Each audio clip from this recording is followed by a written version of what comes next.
Então tá, ó. Pessoal, então a gente vai ver a questão do floema, né? Vamos ver algumas características. Boa tarde, Cauê. Vamos ver algumas características e algumas propriedades do floema, discutir alguma coisa sobre fonte e dreno, né? A gente vê a definição do que é uma fonte, o que é um dreno, entender quais açúcares são translocados no floema, tá? Falar um pouquinho da transição aí de folha dreno para uma folha fonte. O que acontece quando a folha está nova e ela vai amadurecendo aos poucos, né? Então tá. Então, uma coisa a gente tem que pensar é o seguinte: a gente tem plantas, né, vegetais de tamanhos diferentes. Você tem árvores super altas, tem plantas é, muito pequenas, de alguns centímetros, né? E para todas elas, a gente tem um sistema condutor que leva a água e os nutrientes, né? Que é o xilema, né? Que transporta tudo até as folhas, que a gente já discutiu aqui, questão da transpiração, né? De absorção dos elementos minerais e por aí vai. E aí a gente tinha comentado, né, que o processo de fotossíntese ele vai pegar, né, o CO2 da atmosfera com a água, a luz do sol, lá nos cloroplastos, vão produzir as trioses, né, o amido, a sacarose, por aí vai. A questão é, pessoal, a gente tem que pensar no floema para fazer o transporte de todos os fotoassimilados que são produzidos na folha para transportar esse material para a folha nova, para o sistema radicular, que precisa de açúcares para atender a demanda respiratória, né, para a semente que está em crescimento, para o fruto que está em crescimento, acumulando açúcares solúveis, proteína, lipídios, né? Para o crescimento da planta como um todo, ela tem que transportar da parte aérea para os seus drenos. Então, dreno vai ser qualquer parte da planta que necessite de fotoassimilados. Então, o sistema radicular é um dreno, a semente é um dreno, uma folha nova que está surgindo é dreno, né? O fruto é um dreno. Então, a planta ela tem que atender estes drenos constantemente enviando fotoassimilados para esses tecidos, para esses locais, né? E aí o sistema condutor ele vai funcionar tanto nas árvores de tamanho, né, maior, como nos vegetais pequenos. Então o floema vai ter a mesma função, né, de transportar os fotoassimilados para os seus respectivos drenos, né?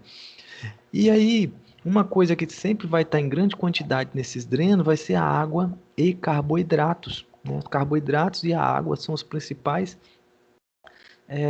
substâncias encontradas no floema de um vegetal. A água é lógico que as substâncias usam a água para ser transportada.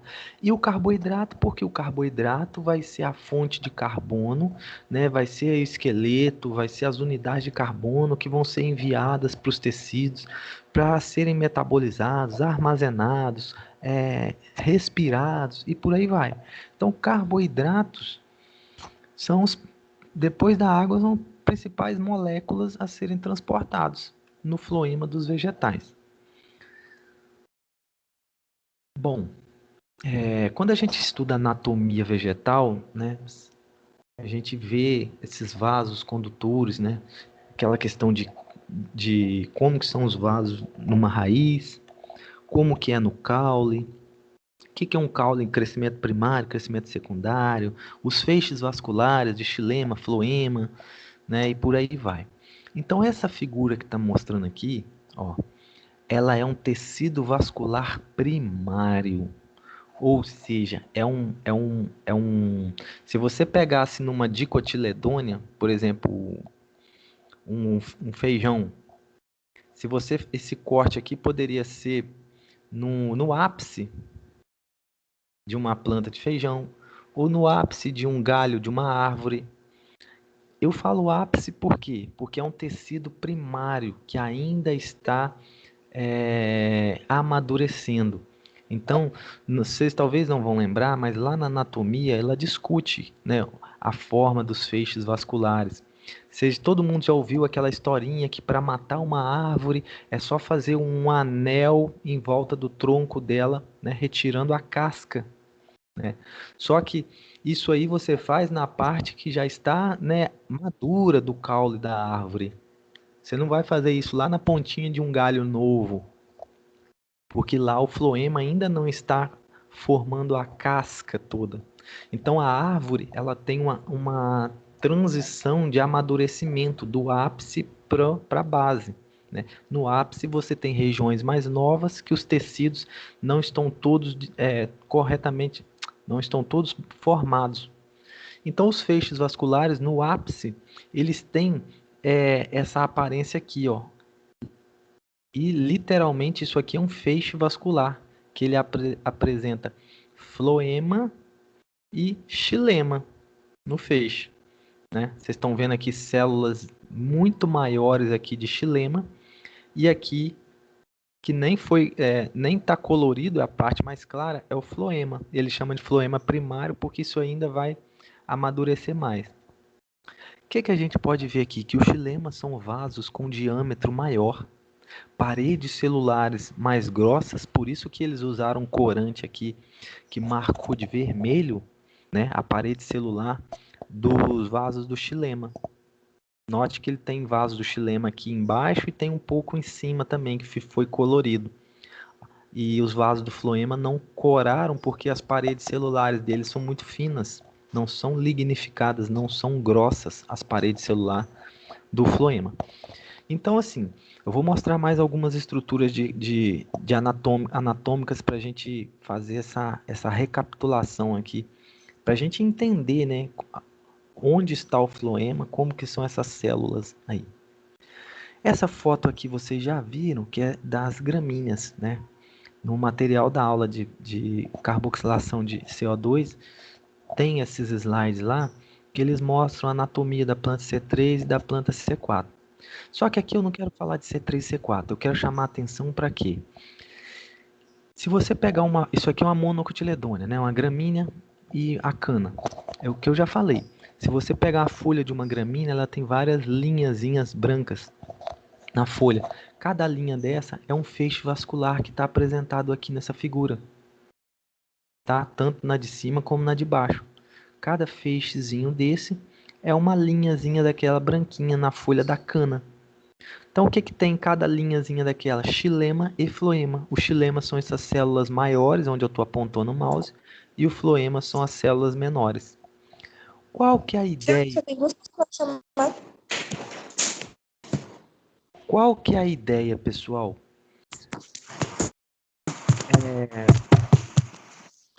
Tem um áudio aberto aí, gente. Fecha aí, por favor. Eu tinha falado para vocês, quando a gente comentava sobre dicotiledônia, das nervuras da folha. Se você pegar uma folha de manga e olhar, as nervuras são todas distribuídas nas folhas. E agora na gramínea, a distribuição das nervuras, elas são paralelas uma do lado da outra, que são essas linhas que eu falei, mais esbranquiçadas. E a função da nervura, gente, toda folha, seja de mono ou de dicotiledônia, ela tem que ter bastante nervura. Por quê? Se você analisar essas duas figuras aqui, nenhuma célula do mesófilo está longe de um feixe vascular. Pode olhar em qualquer região aí, ó, do mesófilo, ela vai estar próxima de um feixe vascular. Por quê? Essas células do mesófilo da folha, tanto na manga como na cana, elas têm que receber o que o xilema traz lá da raiz, que são a água e os nutrientes, metabolizar esses nutrientes, produzir substâncias, aminoácidos, lipídio, carboidrato, com a fotossíntese, etc. E tem que devolver para o floema, carregar o floema com esses fotoassimilados, para o floema levar para os drenos. Então, em qualquer figura dessa, as células do mesófilo aqui, ó, elas estão perto de um feixe vascular. Então, isso funciona nas gramíneas e funciona nas dicotiledôneas também. Tá? A ideia é não deixar nenhuma célula do mesófilo longe de um feixe vascular, para ela poder receber os nutrientes, metabolizar e carregar o floema com os fotoassimilados que os tecidos foliares produziram. Tá? Então, já é uma noção anatômica que a gente tem das nervuras. Por que tantas nervuras? Né? Por que tantas ramificações? No caso das dicotiledôneas, a gente vai vendo as nervuras, elas vão ficando cada vez com um calibre mais fino, né? Justamente para isso, para aproximar o máximo possível das células do mesófilo. Essa próxima figura aqui tem um caule já de uma, pode-se dizer, de uma árvore, que ele chama aqui de tecido vascular secundário. Isso aqui você pode imaginar como fosse uma árvore. No centro aqui tem o cerne ou a medula, né, que é o tecido de xilema morto, que é um tecido rígido, muito duro, lignificado. E a partir daqui do número 1, ele vai chamando de xilema secundário. Na verdade, o que aconteceu? A árvore, quando ela é novinha, ela tem um diâmetro pequeno. À medida que ela vai crescendo, ela vai engrossando. Gente, o que é o engrossamento do caule da árvore? Eu chamo isso de crescimento secundário, tá? Porque ela está engrossando. A árvore, ela vai engrossar lateralmente e vai crescer também para vertical, né? Para cima. Então, o vegetal ele tem dois sentidos de crescimento, que é o engrossar do caule e o vertical. Então, a gente tem meristemas, células que estão se dividindo tanto lá no ápice da planta, no ápice da parte aérea, que é onde surgem os brotos novos. O ápice de cada raiz também tem células meristemáticas que estão sempre se dividindo. Então, é o crescimento vertical, né, para cima ou para baixo. E o meristema lateral do caule da árvore, que a gente chama de câmbio vascular. Esse câmbio vascular são células meristemáticas que estão sempre se dividindo, por isso que a árvore vai engrossando com o passar dos anos. Então ela produz para fora células do floema e para dentro ela produz células de xilema. Por isso que ele está falando aqui, ó, xilema secundário, são células, isso aqui tudo é célula morta, que vai engrossando o caule da árvore. São células mortas, só servem para conduzir água e sais minerais. A parte viva, por isso que eu falo, né, quando você quer matar uma árvore, é só você fazer um anel em volta do caule dela todinho, que você vai estar retirando o floema. Então você retiraria toda essa parte aqui, ó, de câmbio vascular, floema secundário. Isso sai tudo quando você tira a casca de uma árvore, tá? Ah, mas, Leandro, por que você mata a árvore tirando floema? É bem lógico. O xilema, ele vem da raiz do solo, né, para levar para a parte aérea a água e os nutrientes. E o floema transporta tudo que foi produzido na parte aérea para o sistema radicular, né?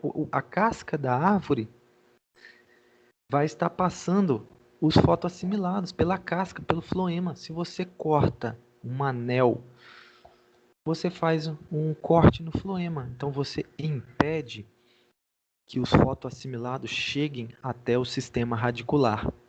Então, como que um sistema radicular vai sobreviver se ele não faz fotossíntese? A raiz das plantas, ela precisa receber os fotoassimilados tudo pronto. Então, se você corta o caule, faz um anelamento, as raízes param de receber fotoassimilados. Como que você vai manter aquele processo de respiração de via glicolítica, ciclo de Krebs, as mitocôndrias, a mitocôndria fazendo aquela cadeia de transporte de elétrons? Como que a célula da raiz vai manter esse processo se ela não receber os fotoassimilados para fazer a respiração? Pessoal, vocês entenderam essa questão da casca da árvore? Essa questão de... Eu quero que vocês tenham essa noção de como que os fotoassimilados chegam no sistema radicular. Alguém não entendeu isso que eu falei? Alguém quer fazer alguma pergunta sobre essa questão? Que não tenha ficado claro?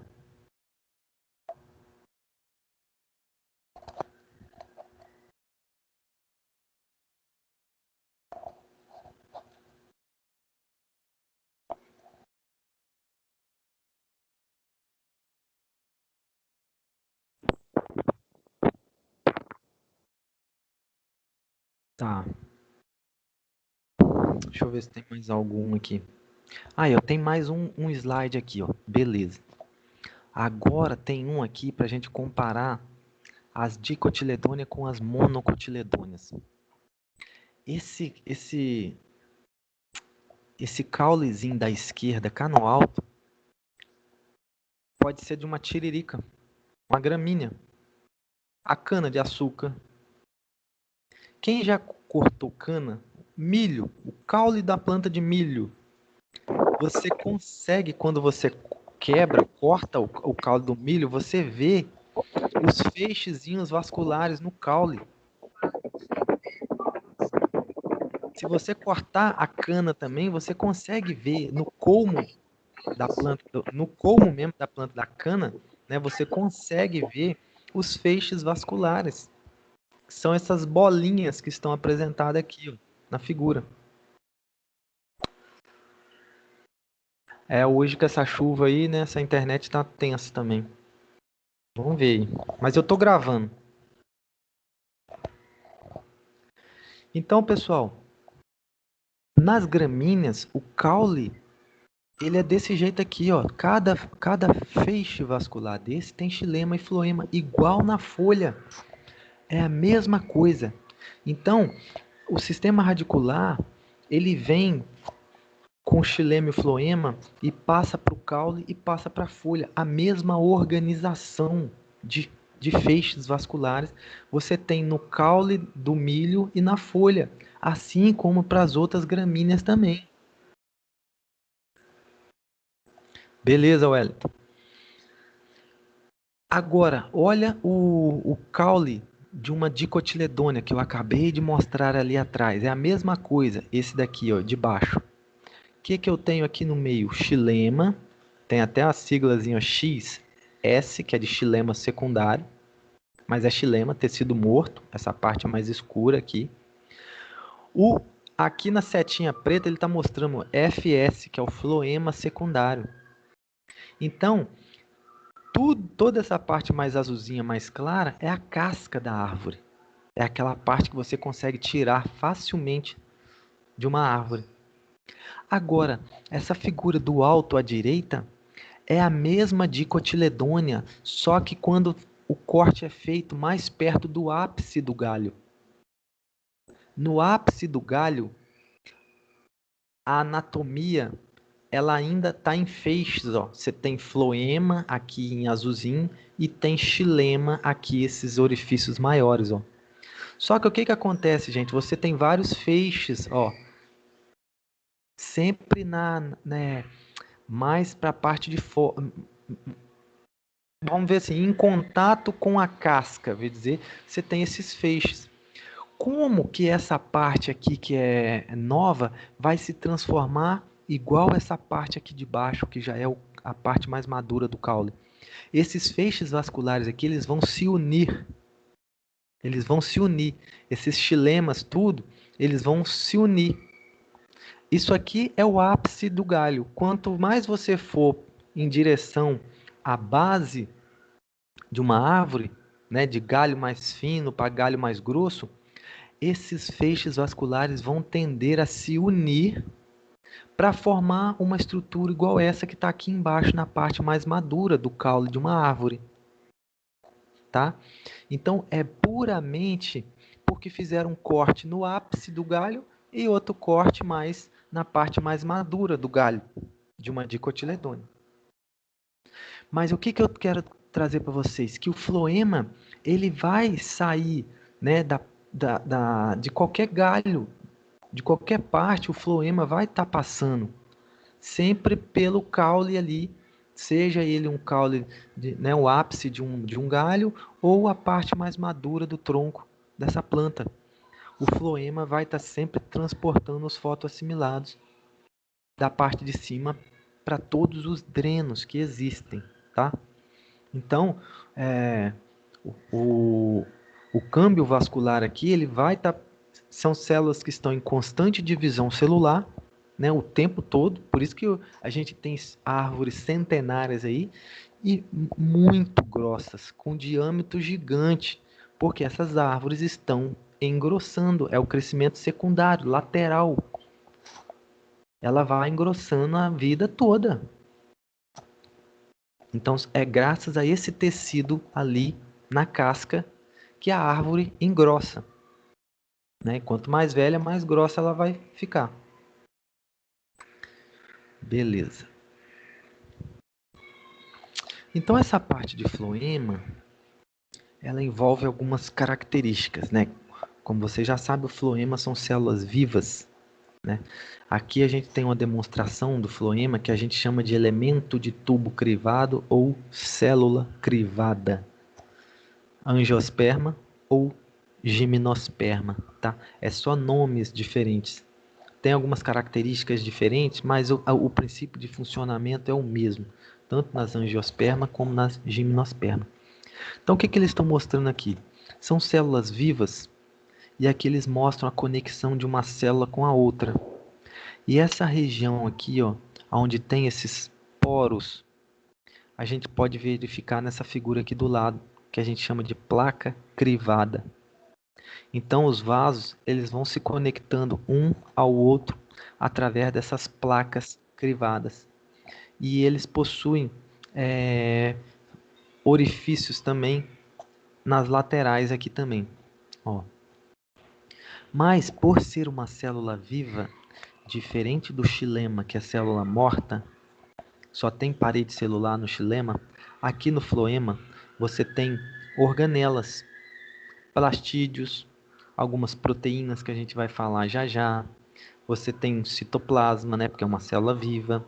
Você tem a membrana plasmática, parede primária espessada, né, não é uma organela, mas aqui eu estou só comentando a parede celular. O floema é maleável, é mole, é macio, porque ele só tem uma parede primária e não tem uma parede secundária, como o xilema, que dá aquela dureza para o vaso condutor. Então a parede celular do floema ela é menos espessa, é mais fina. Então por isso que ela é mais macia, né? Então você tem mitocôndrias e tem também a tal da célula companheira. A gente vai falar dessa célula companheira aqui.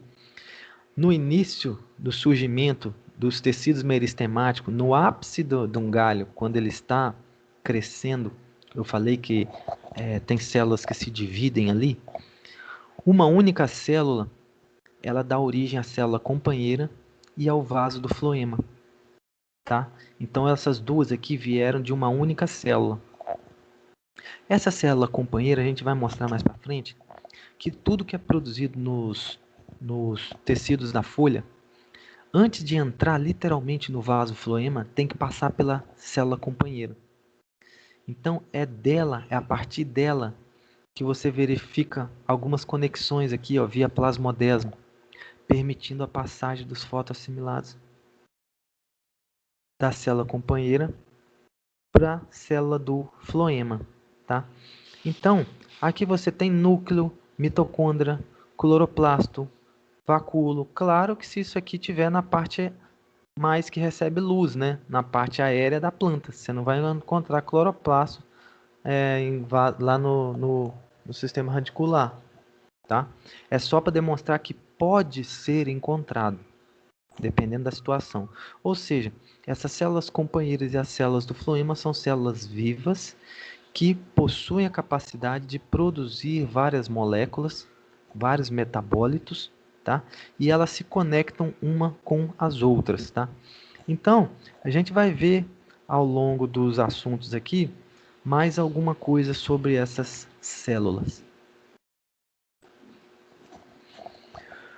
Bom, isso aqui, ó, é uma fotografia, né, de microscopia eletrônica, tá? Onde eles fizeram um corte, né, no floema e verificaram. É meio confuso essa figura, tá, gente? Mas não preocupem não, porque ela tem um monte de coisa aí que fica meio... O que eles estão chamando a atenção aqui? Para duas células de floema, que ele chama aqui, ó, elemento de tubo crivado, que está apresentando a setinha aí. E do lado aqui tem uma célula companheira, ó. Então, se isso aqui é um floema, os fotoassimilados estão vindo das células que estão ao redor do floema, né? Lembre-se que o feixe vascular, se isso aqui estiver lá na folha, né? Os fotoassimilados das folhas do tecido da folha vão entrar na célula companheira. Isso aqui vai estar naquela nervura, gente, nas nervuras fininhas da folha, tá? Tanto de mono como de cotiledôneas. Vocês vão ter aquelas nervuras fininhas onde tem o floema.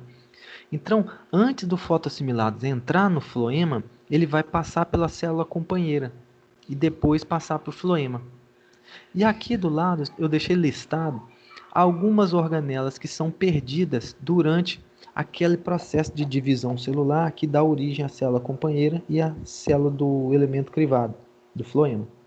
Como, por exemplo, núcleo, tonoplástica, membrana do vacúolo, microfilamentos e microtúbulos, que fazem parte do citoesqueleto das células, complexo de Golgi, ribossomos. Então, isso aqui não existe na célula do floema. Pode ter na célula companheira, tá? Mas no floema não.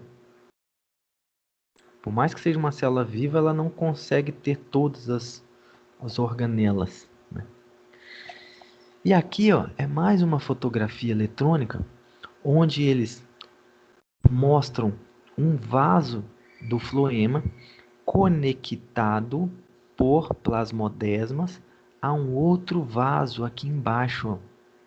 Essa parte em cinza aqui é a parede celular, ó, dos vasos do floema. Então isso aqui é a placa crivada. Olha que eles fizeram uma outra fotografia dessa placa crivada numa visão diferente. Olha a figura B que está aqui no alto à esquerda, que você tem vários poros. Esses poros são os orifícios dessa placa crivada vistos de uma forma diferente, tá? Então, ó, ele destaca aqui célula parenquimática, que é tecido de preenchimento, né, que está ali do lado do floema. E aqui embaixo ele chama atenção para a célula companheira também, ó. Então, os vasos do floema estão sempre do lado de uma célula companheira, tá? E aqui de novo tem outra célula parenquimática, que é tecido de preenchimento do floema. Então, a gente vai falar já já também do movimento, né, dos fotoassimilados junto com a água aqui nesse floema. Eu vou passar essa questão de mecanismo de vedação, depois vocês dão uma olhada no material para vocês lerem isso. Deixa eu passar para as partes mais rápidas aqui, tá? Só um minuto que eu vou pegar uma água, tá, pessoal? Rapidinho.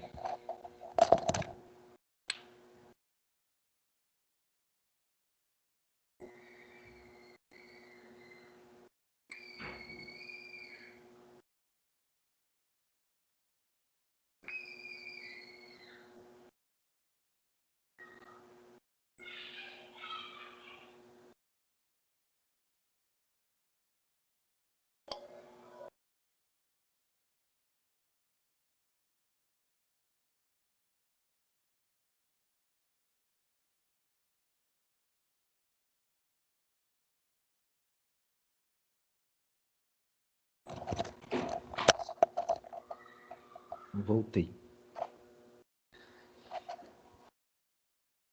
Bom, pessoal, essa figura aqui ela é interessante. Eu vou explicar algumas coisas aqui que vocês vão gostar, tenho certeza.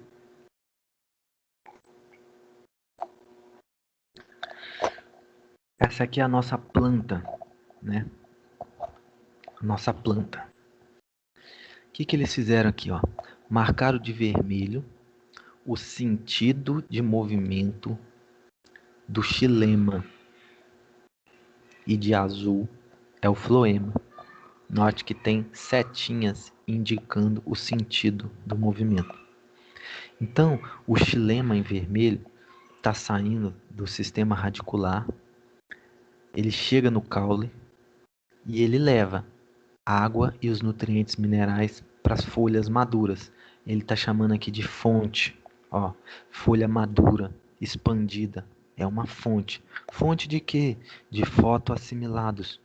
carboidrato, lipídio, aminoácidos, hormônios, pigmentos e por aí vai. O que essa folha madura vai fazer? Aqui ele está mostrando, ó, isso aqui é uma dicotiledônia, né? Lógico. Você está vendo as nervuras mais fininhas aqui na folha, ó. Então essas nervuras fininhas descarregam o que o xilema trouxe do solo. As folhas produzem os fotoassimilados e o floema, que é o azulzinho, a gente vai ter o carregamento do floema com os fotoassimilados produzidos na folha. E esse floema, ele vai levar, ó, os fotoassimilados de volta para a raiz, porque essas células dependem dessas moléculas para manter o processo respiratório, como eu tinha dito para vocês. Só que o floema também, ele segue sentido para cima, ó. Uma folha de um galho debaixo da árvore pode mandar fotoassimilados para um fruto que está num galho acima. Pode mandar fotoassimilados para uma folha novinha que está lá no ápice. Ou para uma outra folha que ainda está em processo de amadurecimento. Então o floema ele pode se movimentar dentro dos tecidos vegetais em vários sentidos, tá? Para levar os fotoassimilados até os drenos, como esse fruto que está mostrando aí. Então, pessoal, aqui ele destacou duas folhas maduras. Como que eu sei que ela é madura olhando aí, Leandro? Porque tem a setinha do xilema chegando e a setinha do floema saindo. Ou seja, essa folha ela é autônoma. Com a luz do sol e com os nutrientes do solo, ela produz fotoassimilados para ela, porque as células dela também têm mitocôndria e precisa respirar, como ela consegue exportar o que sobra, o excedente dos fotoassimilados, tá? Então, uma folha madura, ela produz fotoassimilados para ela e exporta o excedente. O excedente que ela vai mandar para o fruto, para a raiz, para a folhinha nova, para a semente e por aí vai. Agora, tem uma folhinha aqui que ele está mostrando que o xilema está pontilhado, gente. Está todo pontilhado. Por quê? Esta célula, eu vou mostrar para vocês como que é o processo de amadurecimento de uma folha. A folha, ela começa a amadurecer da ponta para a base, ou seja, o ápice da folha é a parte mais velha dela. Então essa folha aqui, eu posso dizer para vocês que ela está em transição. Ela não é uma folha novinha e nem é uma folha madura. Ela está no meio. Nessa fase de transição, eu posso sugerir que o ápice já é autossuficiente, ou seja, o ápice da folha consegue produzir fotoassimilados com o que o xilema está trazendo.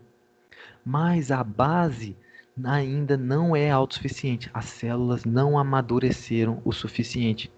Então, por isso que está chegando uma setinha azul de floema. Tá? Vocês não estão vendo a setinha azul saindo dessa folha, ou seja, essa folha ainda não consegue exportar fotoassimilados, porque ela ainda não é uma fonte, ela não está completamente madura. Ela tem uma parte no ápice que já está madura, mas a base da folha ainda está em transição. Então essa folha ainda precisa receber pela setinha azul do floema os fotoassimilados prontos. Porque as células da base ainda precisam desse fotoassimilado prontinho, enquanto as células do ápice já estão maduras e já conseguem produzir fotoassimilados. Então essa folha está em transição.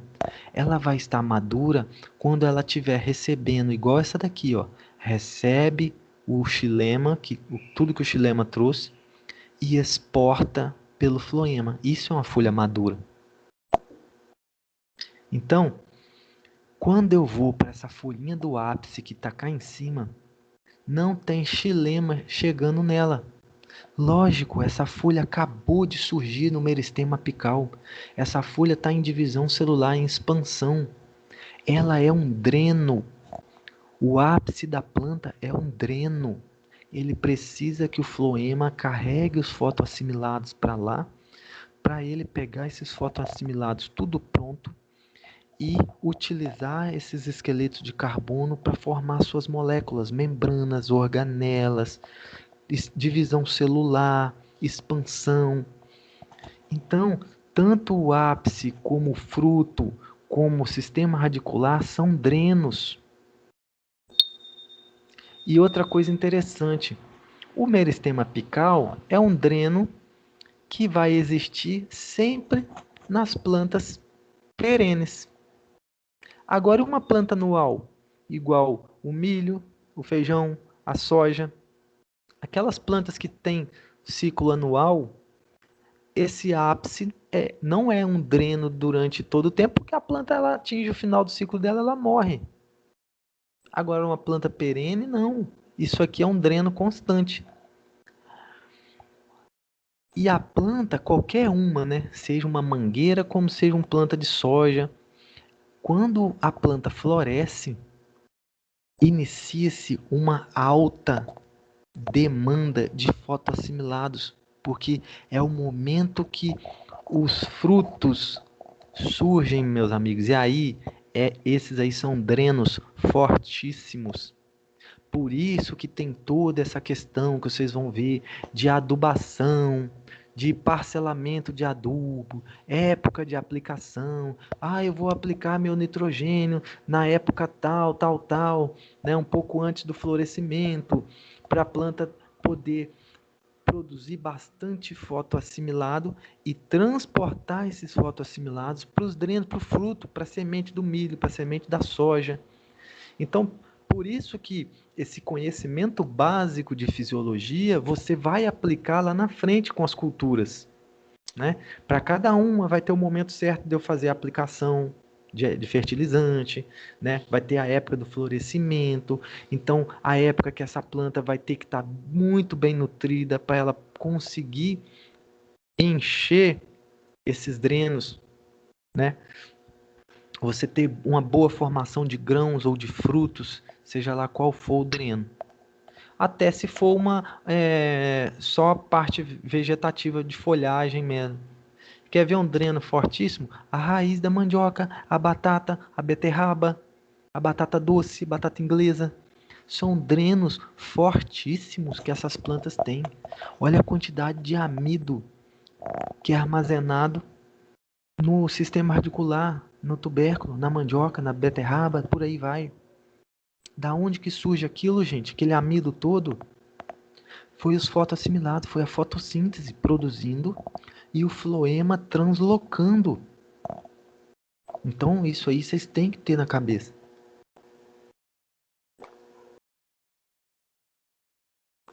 Então, essa figura aqui, ela é usada para a gente pensar e enxergar essas diferenças básicas que existem entre um dreno e uma fonte. Entender o que é um dreno e o que é uma fonte. Por isso que tem as definições aí, ó. Qual a definição para fonte? Qualquer órgão exportador, folha madura, órgão de reserva que exporta durante determinada fase do seu desenvolvimento.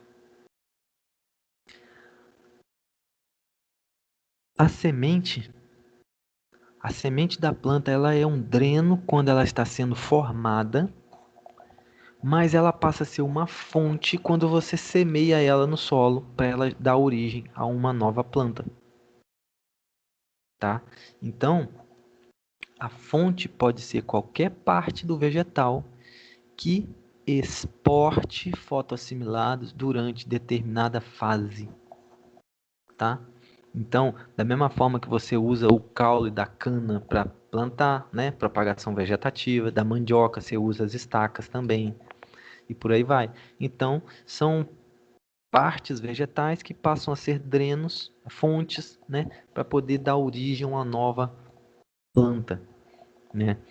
O próprio caule, a gente já discutiu outro dia aqui, a gente estava falando, acho que de plantas que perdem as folhas na época do inverno, por aí vai, né? As plantas caducifólias que perdem as folhas, antes dela perder a folha, ela drena tudo que ela consegue, ela suga da folha e armazena no caule.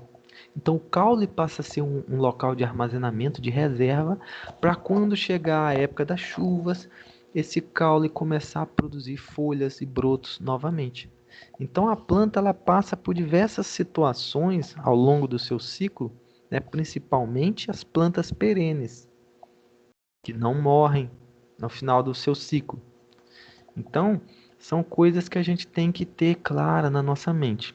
Olha a definição para dreno: órgãos que não produzem produtos fotossintéticos em quantidade suficiente para suas próprias necessidades de crescimento ou reserva. Raízes, tubérculos, frutos e folhas novas. Então, uma folha é o que eu falei, ela é um dreno quando ela está nova e é uma fonte quando ela está madura, né? Então, por isso que eu destaquei aqui, ó, áreas de produção, né, de fotoassimilados são as fontes e áreas de metabolismo são os drenos. Então, o metabolismo que eu falo aqui é o fruto e a semente, né, que recebe o fotoassimilado e vai transformar, por exemplo, como que uma raiz de mandioca armazena aquele amido todo? Como que uma batata inglesa, uma batata doce armazena amido? Aí vem a pergunta. Vou ver se vocês lembram. De novo, qual é a constituição da sacarose? Pergunto para vocês. Do que a sacarose é feita? Se alguém perguntasse, como que você responde?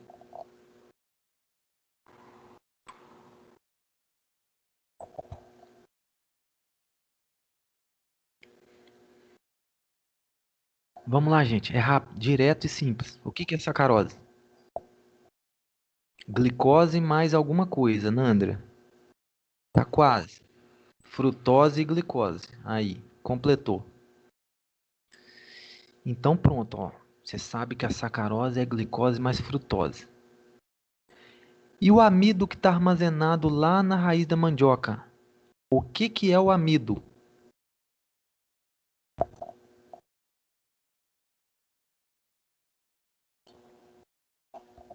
Como que você explica para alguém o que é o amido?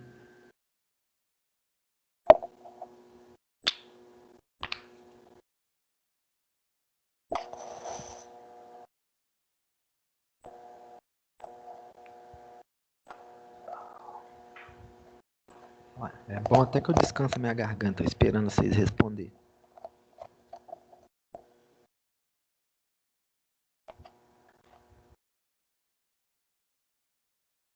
Tô esperando.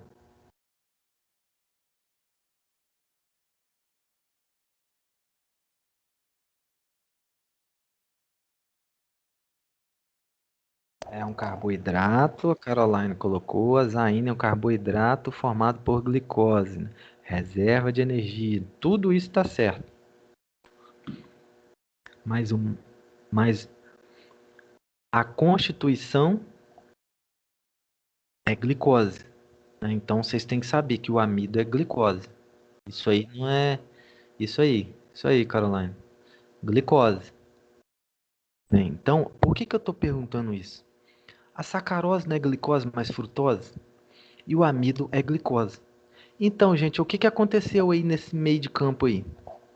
Como é que a raiz é feita só de glicose, né? A mandioca é feita só de glicose, e a sacarose que é transportada no floema é glicose mais frutose. O que está acontecendo aí? Alguém sabe?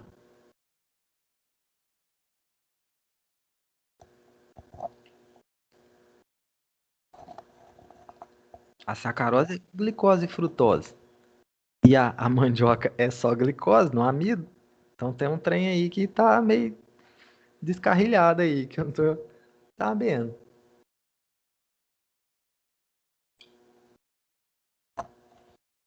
Ninguém chuta?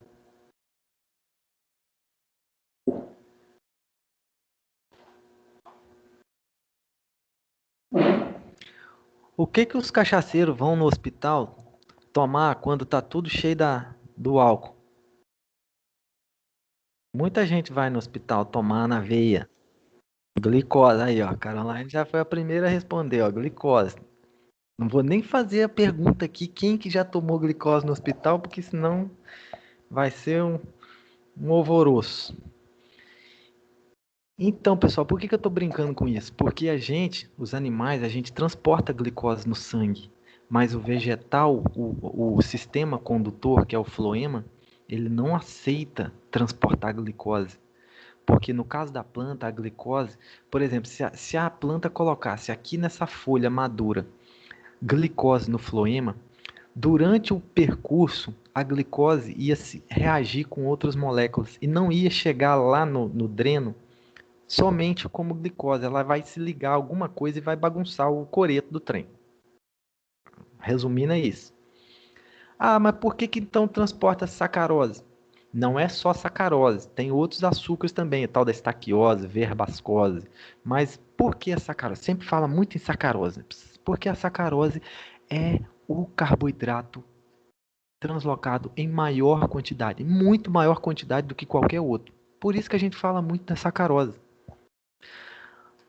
Na hora que o metabolismo liga a glicose com a frutose, gente, e forma a sacarose, ele passa a ser um açúcar neutro, um açúcar chamado de não redutor. A glicose sozinha, a frutose sozinha são açúcares redutores que reagem com outras moléculas se estiverem sozinhos. Quando eu ligo a glicose com a frutose, elas ficam neutras. Elas podem ser transportadas no floema juntas, que é o caso da sacarose. E aí a folha consegue carregar o floema cheio de sacarose e essa sacarose vai percorrer o floema e vai chegar lá no dreno como sacarose. Purinha, só a sacarose. Mas se fosse feito com glicose e frutose separado, não ia dar certo. Não dá certo. O vegetal não faz isso, tá? Então, por isso que a gente fala, glicose e frutose são açúcares redutores. A sacarose